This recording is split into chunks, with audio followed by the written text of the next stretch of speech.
No dia 4 de janeiro de 2014, uma cena chocante, registrada nessa orla do rio que banha Abaetetuba, entre os bairros de São José e São João, correu o mundo. O colapso do terreno levou parte do que era uma área com várias edificações. A imensa cratera que se formou era assustadora, levando para o fundo d'água várias habitações. Na reportagem que fizemos 9 anos atrás, os geólogos comprovaram que o maior problema ali era a fragilidade do solo. O que a gente já pôde verificar é que o solo daqui é um solo bem frágil, que não tem uma resistência muito boa para certos padrões construtivos, né? Você tem o aterro lançado que não foi compactado, mecanizado de uma forma correta. Você tem caroço de açaí, restos de moinho. São materiais de resistências diferentes que, imposto uma sobrecarga nele, ele responde de forma diferente. Então, são frágeis, não é muito resistente para esse padrão construtivo. É o que a gente tem a princípio. Nós vamos verificar depois se você tem o evento de erosão fluvial, que ele pode também ser um condicionante do processo, e outros indícios que podem mostrar para a gente qual foi o processo que aconteceu aqui, qual foi a causa do processo e que tipo de processo está ocorrendo aqui. Muitos imóveis foram evacuados, mas ao longo da orla, que não havia sido afetada naquele ano, a vida seguiu normal. A composição do solo, construções irregulares, a força das águas naquele ponto do rio. Uma mistura de fatores levando a esses resultados catastróficos.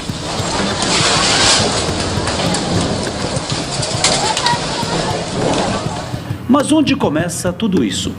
Há 40, 50 anos, mesmo sendo um terreno todo alagado, ainda por sobre igarapés e rios, toda essa área onde hoje estão os bairros de São João e São José já eram habitadas, só que de um modo muito diferente do que é hoje. Em uma reportagem na qual contamos justamente a origem desses locais, entrevistamos o seu Chibiu. Ele deu um retrato de como era essa parte da cidade até os anos 80. Quando nós viemos morar para cá, ele era pouco habitado, né? Não tinha muitas pessoas, eram poucos moradores, né? Então, era tudo cheio de mata, matagal, tinha muitas ningueiras, era difícil, passava lá para cima e o garapé ia embora lá para cima, né? Esse garapé entrava aqui no mesmo rio, aqui que entrava no rio e dava a volta como ele é, do mesmo jeito que ele é. E sobre os rios e os igarapés se construíram moradias cujo acesso era pelas pontes. Era um caminho as ruas lá. Do cafezal daqui da oficina dos padres para lá, tinha uma ponte lá que atravessava. Daí o pessoal chamava da cidade para Vila Sarará e Vila Saracura, né? A Sarará, Siqueira Mendes, e a Saracura, Barão do Rio Branco, né? Então lá atravessava a ponte, já pegava o caminho que ia para lá, para esse lado de lá, até na Dom Pedro, né? Ali no Garapé, onde era o canto do Bolinô, era a ponte, mas era tudo de seizeiro roliço. Era fincada as estacas, colocava da seizeiro, né? E ali era passar por cima da ponte, em todos os travessos do Garapé, na Dom Pedro e na Barão do Rio Branco, que a Barão não varava de lá, do Bolinô, para ir para Dom Pedro, que tinha a casa do Messias bem no meio. Através do Dr. Ronas, conversamos com ele, o Dr. Ronas comprou outra casa, o terreno para ele, e aí varou a Barão, direto para Dom Pedro, para poder seguir até lá no fim, agora onde está São João agora. Então veio a necessidade de se expandir a área urbana. As palafitas deram lugar ao aterro e surgiam as ruas. Só que o limite do terreno firme terminou, mas o avanço populacional continuou. O solo, que ia tirando cada vez mais espaço das águas, passou a ser composto por vários materiais. O bairro ele era de casas de madeira. Você vai fazendo melhorias, ou vai subindo com outro segundo pavimento, ou você vai fazendo melhoria. O que era casa de madeira passou a ser casa de alvenaria, de um pavimento. O que era casa de um pavimento passou a ser casa de 2 pavimentos. Então, o bairro ele veio sofrendo essa sobrecarga. Mas chegou ao limite. Do que o homem foi se apropriando sem critério, a natureza resolveu cobrar de volta. As análises feitas pela polícia científica ainda não têm um laudo conclusivo. É um processo que demoraria uns 30 dias, de maneira normal, mas esse não é uma maneira normal, porque o estado da situação lá continua se agravando. Há movimento de terra, a maré vai continuar batendo, vai alterar de novo, entendeu? Então eu acho que vai demorar um pouco mais do que 30 dias.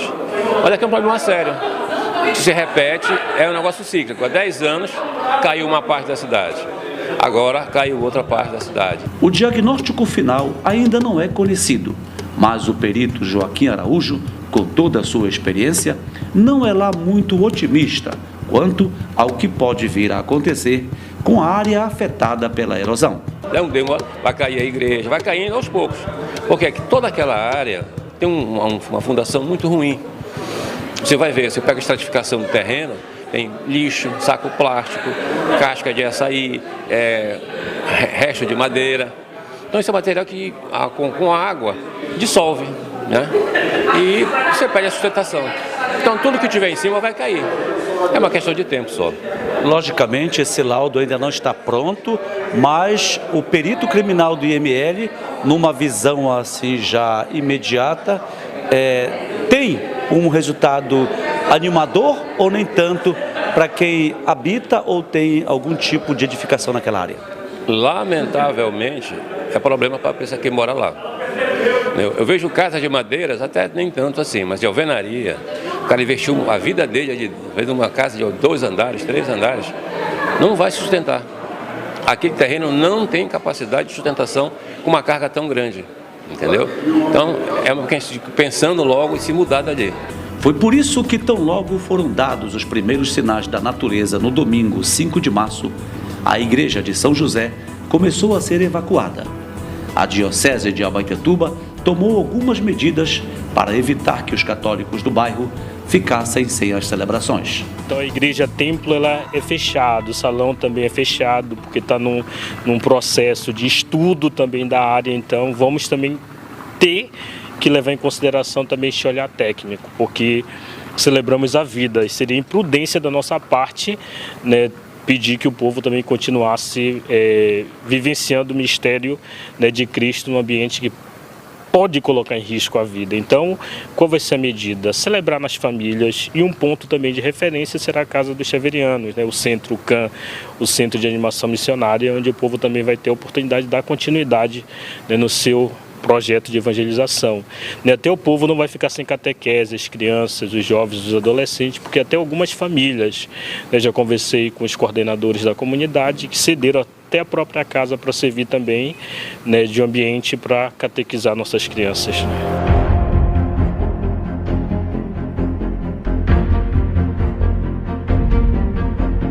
Poucos anos depois desse primeiro grande colapso do terreno, às margens do rio Maratauíra, nas imediações dos bairros de São João e São José, um grupo de estudiosos, formado por mestres e doutores em geografia, ciências naturais, engenharia civil, elaborou um plano de ocupação urbana dessas áreas de risco.